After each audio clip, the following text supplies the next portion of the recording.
start with the prayers. Om Namo Bhagavate Vasudevaya. Om Namo Bhagavate Vasudevaya. Narayanam Namaskrityam Naram Chaiva Narottamam Devim Saraswatim Vyasam Tato Jayamudire Nashtaprayeshu Abhadreshu Nityam Bhagavata Sevaya Bhagavati Uttama Shloke Bhaktir Bhavati Nashtaki Krishnaya Vasudevaya Devaki Nandanaya Cha Nanda Gopa Kumaraya Govindaya Namo Namaha Namo Pankajanaಭಾಯ Namo Pankajamaline Namo Pankajanetraya Namaste Pankajamgahe. So today we are reading from Canto 3, the status quo, chapter 12, which is creation of the Kumaras and others, text 28. So we go. Vacham duhitaram tanvim swayam purharatim mana akamam cha kame shatta sakama iti na shrutam. Word for word. Vacham, vak, duhitaram, unto the daughter, tanvim, born of his body, swayambhu, Brahma, haratim, attracting, manaha, his mind, akamam, without being sexually inclined, chakame, desired, shatta, O vidura, sakama, being sexually inclined, iti, thus, nah, we, shrutam, have heard. Translation and purport by His Divine Grace Srila Prabhupada Ki Jai. O Vidura, we have heard that Brahma had a daughter named Bak, who was born from his body and who attracted his mind towards sex, although she was not sexually inclined towards him. Purport. Balavan Indriya Gramo Vidvamsham Apikarshati. Bhagavatam 9.19-17. It is said that the senses are so mad and strong that they can bewilder even the most sensible and learned man. Therefore, it is advised that one should not indulge in living alone, even with one's mother, sister, or daughter. Vidvamsam apikarshati means that even the most learned also become victims of the sensuous urge. Maitreya hesitated to state this anomaly on the part of Brahma, who was sexually inclined towards his own daughter.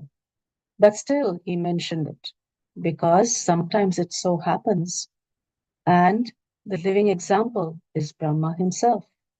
Although he is the primeval living being and the most learned within the whole universe. If Brahma could be a victim of the sexual urge, then what of others, who are prone to so many mundane frailties?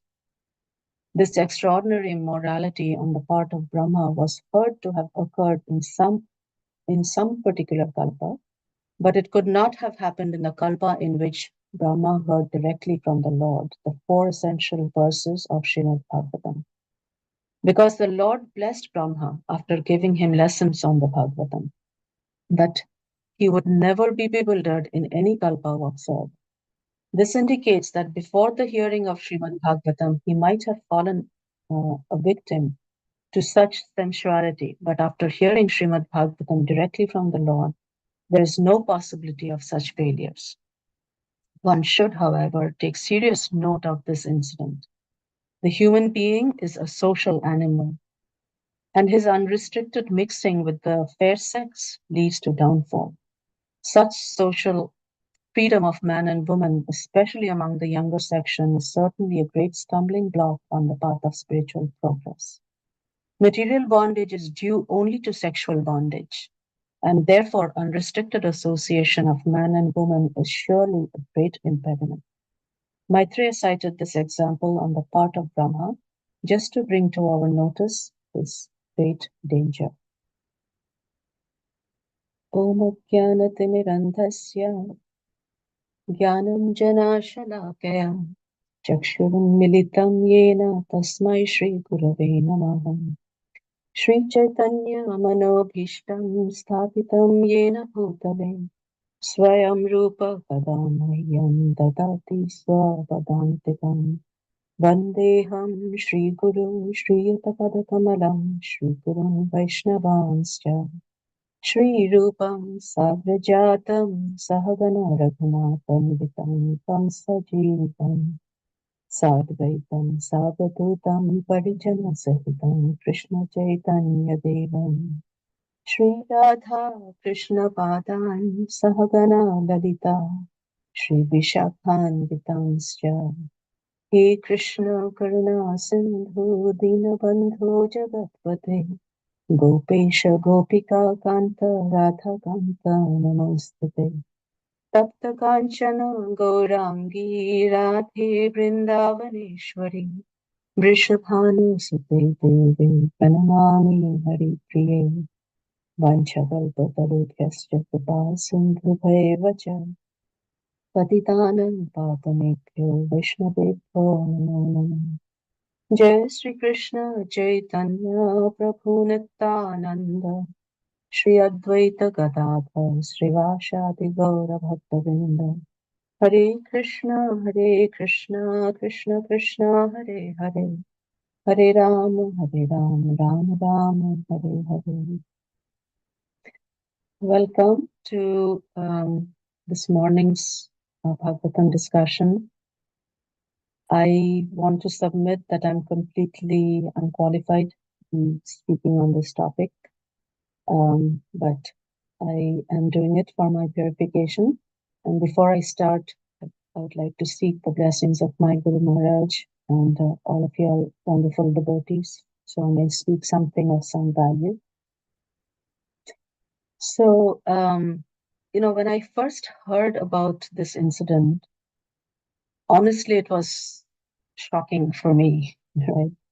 Even by Kali Yuga standards, something like this is hard to understand or hard to take, right? And of course, the fact that we belong to the Brahma Madhva Gauriya Vaishnava Sampradaya, how to understand such an happening?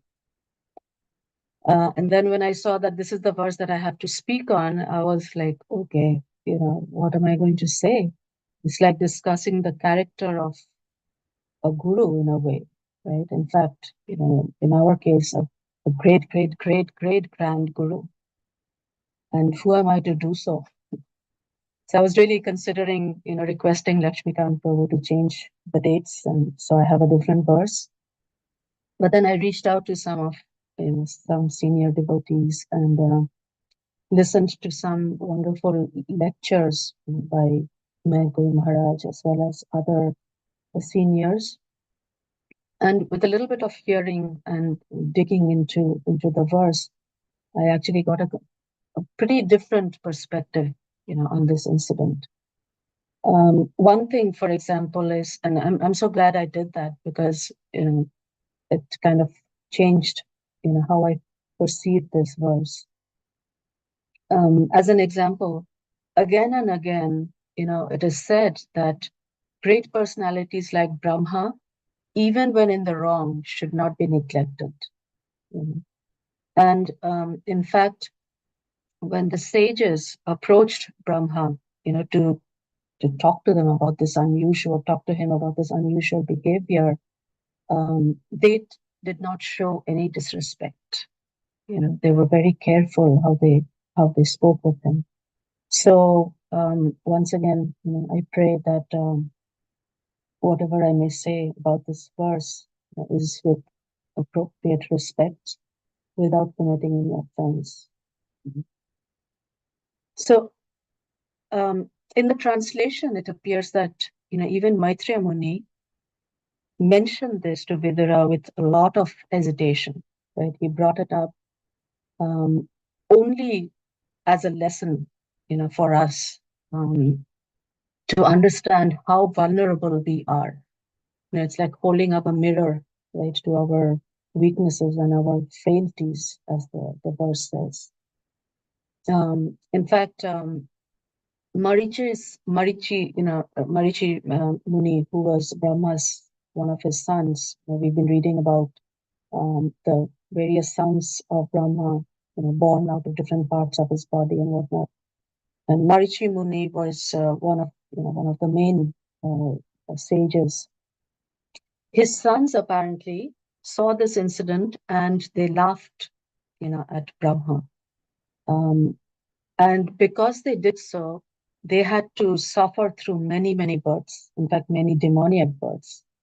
And the final one was as Krishna's 6 older brothers, right? And the suffering that they had to go through is as soon as they were born, Kamsa smashed them on the ground or on the pillar or whatever and killed them. So that's the trauma that they had to go through. On the other hand, we will see in upcoming verses that the sages headed by Marichi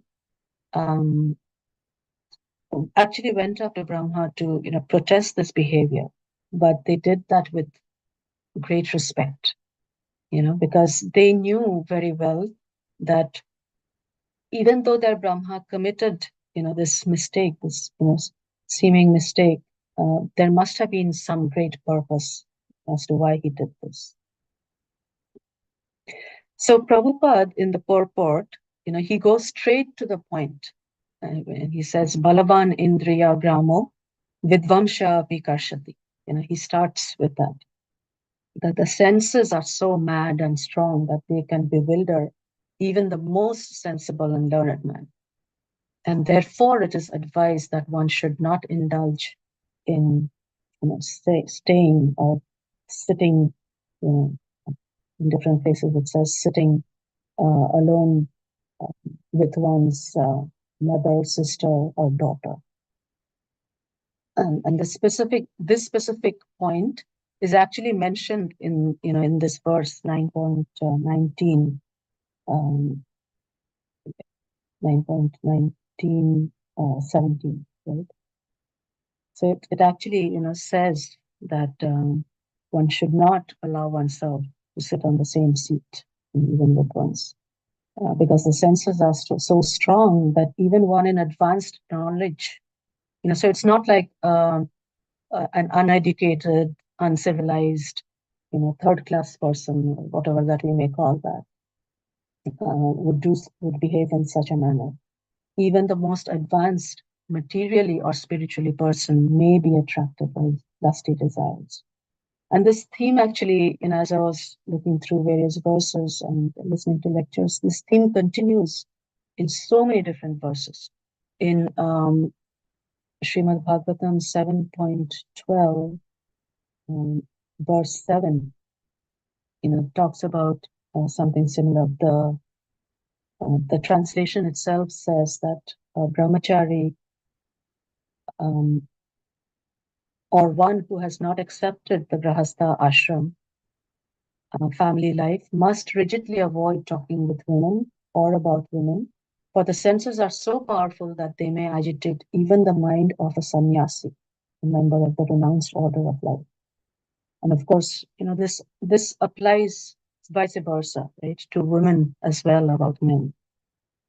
In fact, Chaitanya Mahaprabhu was very, very strict about not associating with women. Although Mahaprabhu is the Supreme Personality of Godhead, right? And he is totally unaffected by the contaminations of the material world. But he personally demonstrated, what is the right behavior. After accepting sannyas, he would not even allow, women to come near him to offer respects, right? And he, in fact, expected the same kind of behavior from his associates and his disciples. And there are so many instances. The one about Chota Haridas, right, where Mahaprabhu rejected Chota Haridas because he was bringing a special kind of rice for Mahaprabhu, for Mahaprabhu's pleasure, but he was bringing this from a devotee's sister. And therefore, Mahaprabhu said he's associating with her, and enjoying, whatever. And for that matter, Mahaprabhu even avoided anything at all that had to, alluded to any kind of sense gratification. For example, Mahaprabhu refused to meet King Prataprudra. For the longest time, Prataprudra kept trying. So many devotees, uh, prayed to, Mahaprabhu to allow Prataprudra to have his association, but he avoided that. And Mahaprabhu used to say, "Vishaya anna khaile dushta harmo." So if you accept something from a materialist, Prataprudra was a king; he's an enjoyer, bhogi. So if you accept something from a materialist, especially, anna khaile, so it's especially eat at the house of a materialist, the mind gets corrupt. And the purport of this particular verse 7, 12, 17 very explicitly says that the entire Vedic system teaches one to avoid sex so that one may avoid sex so that one may progress from brahmacharya to grahastha, and from grahastha to vanaprastha, and from vanaprastha to sannyas, and thus give up material enjoyment, which is the original cause of bondage to this material world. So we know from various scriptures, from Bhagavad Gita, etc., that this world is Maithuna-God, right? And it is this strong attachment to sense gratification and sense enjoyment which binds us to this material world. And unfortunately, it is the topmost form of enjoyment in this material world, and it is the most damaging. In verse 3.31, 3.31, 37, it talks about how, and I think yesterday Prabhupada also quoted this verse, throughout the entire material world, beginning from Brahma down to the small, insignificant creatures like the ant, everyone is attracted by sex life. And that is the basic principle of this material life, material world. So, and even Lord Brahma being attracted by his daughter is a vivid example. And it is an example that shows that no one is exempt from this kind of attraction.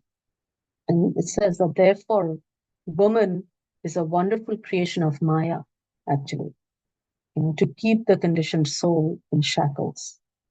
And pretty sad, but yeah, and that's the material world. I mean, there is a reason we are in this material world. It is a correction center, it's a prison house, right? And in order to go through everything that we need to go through this purification, there are these attractions that have been kept here. And this is, Maya's doing, of course, with Krishna's guidance. So an explanation of this, as to how women, is the one that keeps the man in shackles within this material world, or any souls for that matter, is given in this verse 7:12:9. It says, "Woman is compared to fire, and a man is compared to a butter pot. Therefore, a man should avoid associating even with his own daughter in a secluded place. Similarly, he should also avoid association with other women. One should associate with women only for important business and not otherwise." So, pretty heavy, right? And, Prabhupada emphasizes that however advanced one may be in restraining one's senses, it is impossible to keep, to stay controlled. And in the last line of the purport, he says that if one cannot understand the basic principle of restraining association between man and woman, he is to be considered an animal. Now, the thing is, the next verse gives the root cause of this. So let's take a look at this one. So it says that as long as a living entity is not completely self-realized, as long as he is not independent of the misconception of identifying with his body, which is nothing but a reflection of the original body and senses, he cannot be relieved from the conception of duality, which is epitomized by the duality between man and woman. Thus, there is every chance that he will fall down because his intelligence is bewildered. So it's, it boils down to the fundamental learning from Bhagavad Gita, right? The realization that I am not this body, but the spirit soul. I mean, that's what it boils down to at the end of, and only when one has this realization that I'm the spirit soul, all this duality of man and woman will no longer exist. Of course, for that kind of realization of equanimity, one has to have the vision of a pandita, which goes beyond just man and woman, goes across all species, right? Vidyavanaya Sampanne, Brahmane Kavi Hastani. So that's what it is, right? And pardon me for bringing up so many verses with this topic. I really don't even I don't think I can take the chance of putting anything in my own words. So I felt like stringing the various verses that bring us to this realization is the most appropriate way. That's what I felt. So the question comes up as to how does one get there, right? How does one get to this stage of overcoming duality, of this particular duality which impels us to sin, right? Especially for ordinary people, like us. How can we protect ourselves from this, the shackle of this influence of Maya, which gives, which brings us, all these misconceptions are caused by this. Like we read, even all the way from Indragopa, to Brahma, are bound by these shackles. Now we know that Arjuna asked these same questions in Bhagavad Gita, chapter 3, chapter 3, text 36. Arjuna asked Krishna the same thing, that, by what is one impelled to sinful acts, even unwillingly, as if engaged by force? And the Lord said, it is lust only, born out of contact with the material mode of passion, and later transformed into wrath, which is the all-devouring sinful enemy of this world. And then Krishna explains how the pure consciousness gets covered in this material world, and that the senses, the mind, the intelligence are the sitting places of this lust. Right? And so he says in text 41 that by regulating the senses, one can begin to curb, this lust. But in text 43, he gives the real instruction, which is thus knowing oneself to be transcendental to the material senses, mind, and intelligence. O mighty armed Arjuna, one should steady the mind by deliberate spiritual intelligence, which Prabhupada says Krishna consciousness, and thus by spiritual strength conquered this insatiable enemy known as lust. So that's what it is, by transcendence, by Krishna consciousness is the only permanent solution.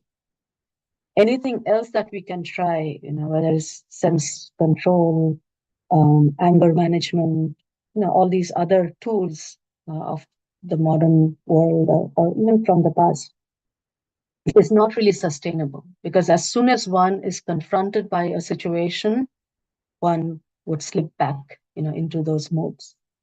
So the only thing that helps is bhakti.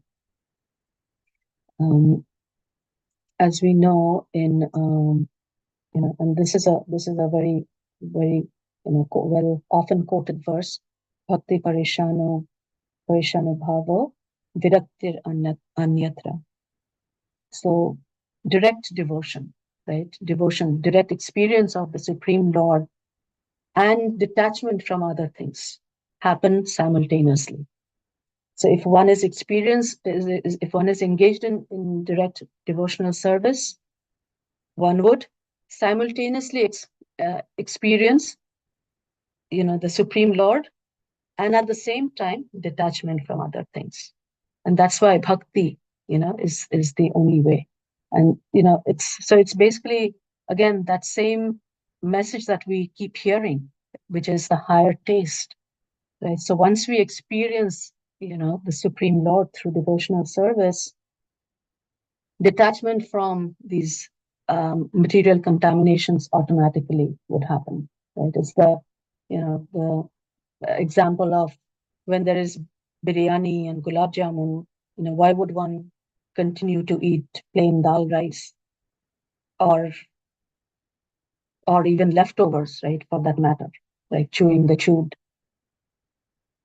So that's the basic understanding of how to overcome. So, and the thing is, even if one, when one is engaged in devotional service, even if one slips inadvertently, right? Krishna has promised that he will pick us up, right? And in so many verses, he has said so. It's like, if you think about the child that is learning to walk, right? And, and trying and falls down. The parent won't come and punish the child for it, right?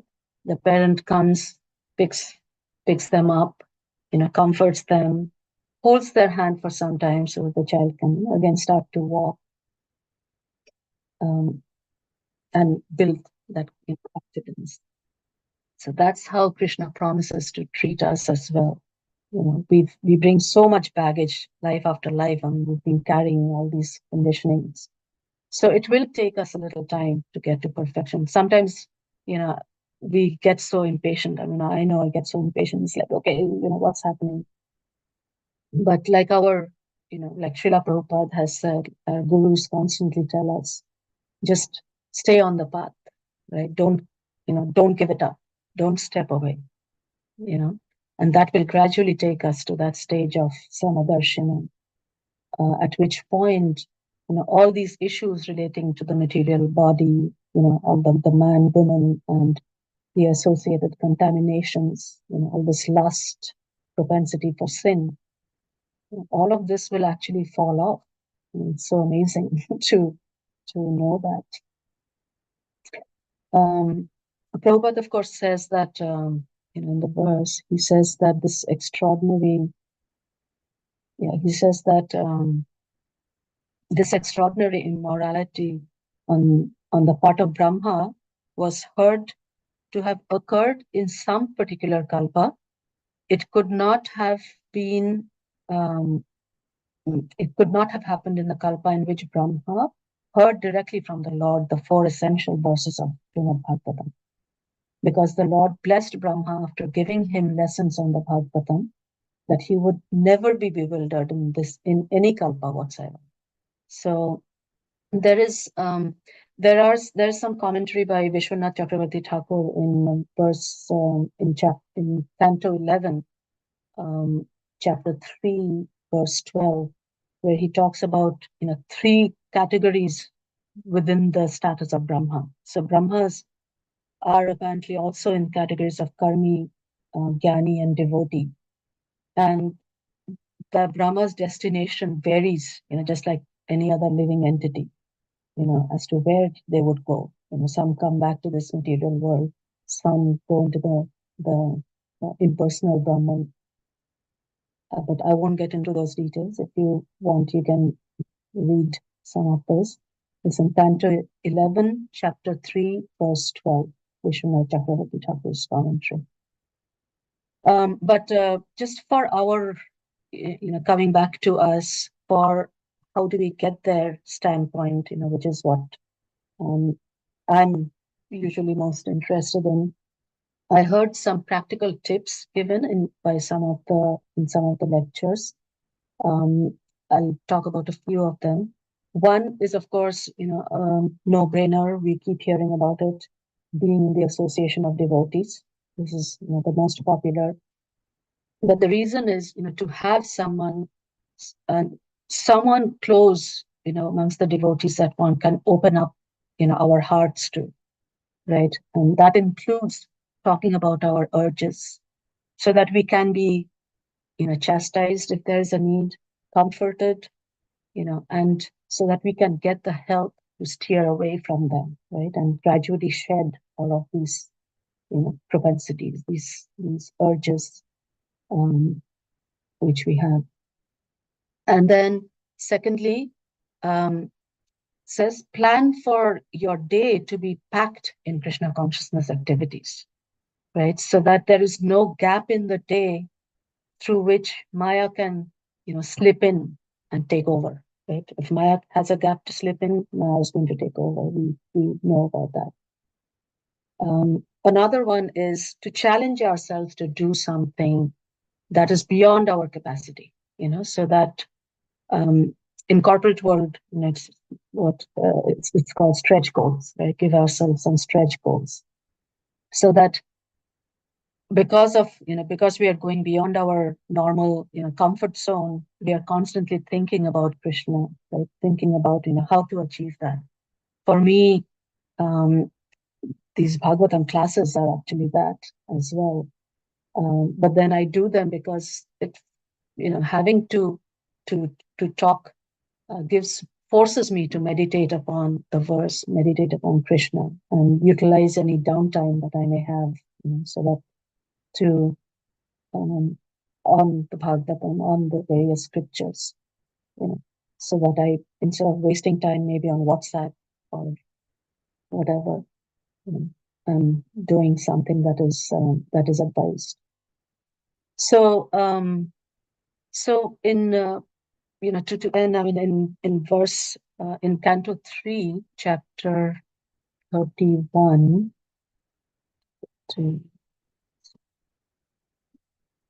I'm not able to get that with the stuff there.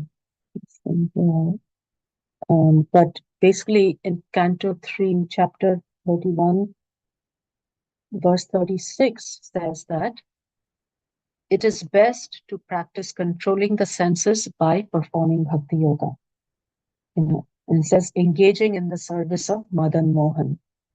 That Lord Krishna's name is Madan Mohan. For he can subdue the god Cupid or lust.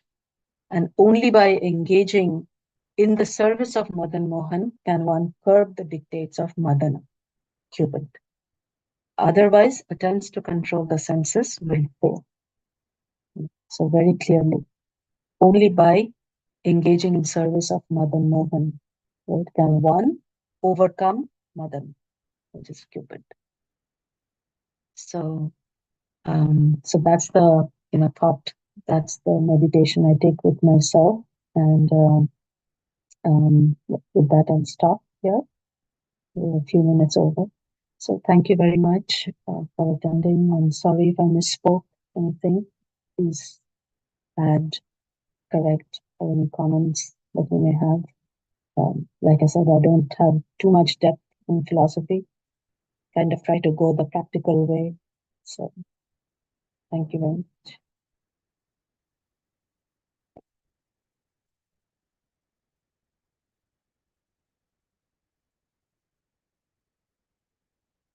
And Hare Krishna Mataji, thank you for such wonderful class this morning. I actually have like somebody mentioned about this incident, one devotee, and then they were asking the question, is Vak Devi is same as Saraswati, Mother Saraswati, or are they different? yeah, actually, it is mentioned in some places that but the Sanskrit word is vacham, right? And that vacham is apparently the goddess of learning and Saraswati. But I could not say that for sure, but I have seen that reference in a few places. Yes, Vijay. But I'm not absolutely sure. I mean, come to think about it, Brahma is the primeval creator, and everything, I mean, that first was all created from him. And we know that Mother Saraswati is his wife. So it is possible, but I'm not absolutely sure. Anyone else has? Sure, Mataji. Thank you.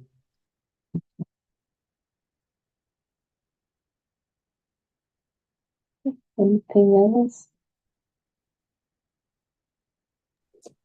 Hare Krishna, Mataji. Mataji, I have a confusing statement in the purport for me. Mm-hmm.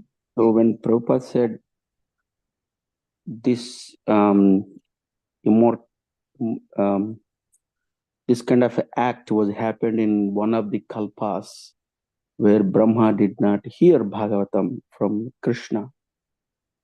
So I'm confused there because in chapter 9 of the same canto, when Brahma just born and he's trying to find where I am, and we all know that pastime, he just goes up and down of the stem.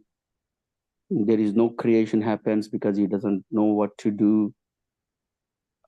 That's the time we see verses Brahma prayers, and then Krishna comes and gives Bhagavatam 4 slokas at that time. That is the first day of Brahma, because demigods clearly says that 1,000 celestial years, Prabhupada translates that as human years of 630 into 12 into 1,000. So it's just couple of hours or maybe couple seconds for Brahma based on that purport. And one kalpa is 1 day of Brahma. So it must have happened in the first day of Brahma when he born, when he is searching for Lord. So I don't know which kalpa he heard. Based on those points, he heard in the first kalpa. So he has this knowledge. So how I'm not able to correlate that statement by Prabhupada in the purport. He must have heard this in another kalpa. So do you have any, or anybody on the call has any comments on that? How do we understand this? Yeah, so Prabhupada specifically says that this immorality was heard to have occurred in some particular kalpa, could not have happened in the kalpa in which Brahma directly heard from the Lord the 4 essential verses. Yeah. So, again, I mean, Vishwanath Chakravarti Thakur talks about these various categories of within the status of Brahma. Okay, he talks about karmi, jnani, devotee, and he says that, Brahma, who is the most exalted karmi of the universe, will have to come back to this material world. The jnani, being a speculative philosopher, may attain impersonal liberation. One who has been awarded the post of Brahma due to being a great devotee will enter into the personal abode. And then there's a Brahma who is a devotee, but who has the tendency to think himself independent or equal to the Lord, may achieve Mahavishnu's abode at the time of annihilation. And when creation begins, again, he has to return and take the post of Brahma. And it says that, Bheda Drishtya. So, I mean, while this does not directly address, what happens, but obviously it's clear that there are, so many different types of Brahmas and so many, I guess, various ways. We heard of the differences between the different instances of these personalities, right? So it's possible that that's what it is referring to, that, it is maybe some Brahma where did not did not hear the 4 Chaturshloki verses, and before that did something, you know, and hence, because the Brahma, who heard the 4 Chaturshloki verses in the Kalpa that he heard the 4 Chaturshloki verses, was also given the benediction that he will never be bewildered. But obviously, this incident did happen, and there are so many different kinds of Brahmas with different, different paths that they have taken in their lives, right? So maybe that's what it is referring to. Anybody else have any other understanding?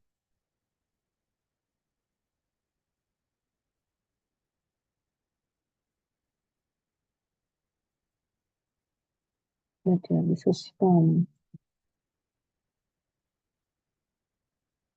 10 to 11, chapter 3, verse 12.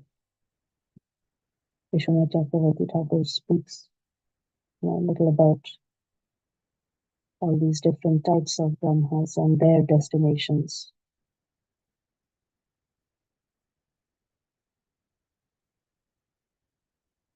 So yeah, brother, if you are able to find out, I'll look a little more, but I was not able to. I was also kind of perplexed by that.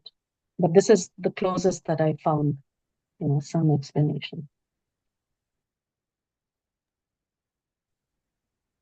Thanks, Mathaji.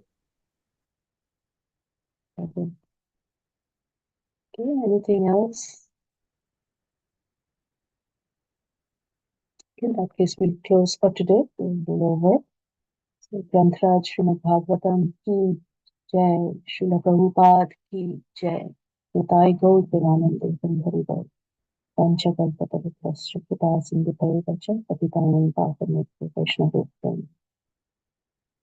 Krishna.